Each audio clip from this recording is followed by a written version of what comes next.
19 अगस्त पूर्वर जदि वीडियो आपण देखुचंदी ताहले भगवानकर आपनको पूरा आशीर्वाद निहाती रही कारण यही दिन हेउछि अजय एकादशी।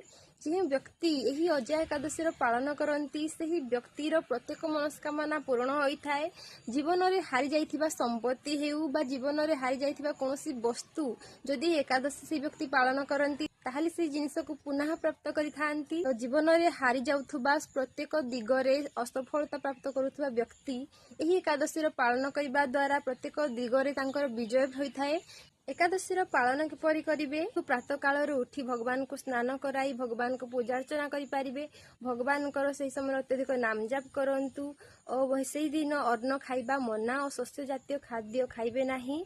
आपण सिजा आलू सागु फलमूल आदि चीना बादाम और विभिन्न प्रकार ड्राई फ्रूट्स आपण खाई पारिबे। विशेषकर यही दिन तुलसी माता को स्पर्श करिवे नहीं कारण यही दिन तुलसी माता मध्य एकादशी पालन करुथांती। तो एकादशी दिन माता तुलसी को स्पर्श करिवे नहीं बा तुलसी मंजरी को छिंडेइबे नहीं। तो एकादशी दिन अत्यधिक नाम जाप करंतु हरे कृष्ण महामंत्र अत्यधिक जाप करंतु और प्रत्येक व्यक्ति यही एकादशी पालन करंतु। भगवान को आशीर्वाद यही एकादशी द्वारा प्राप्त होता है। बारंबार जन्म नेबा और मृत्यु हेबा ए सब दिगरु मुक्ति पाई थाए। मनीष भगवान वैकुंठ धाम जीवार पुण्य प्राप्त करिथाए। वीडियो को प्रत्येक व्यक्ति पाखक शेयर करने को भूलिबे नहीं। राधे श्याम हरे कृष्ण।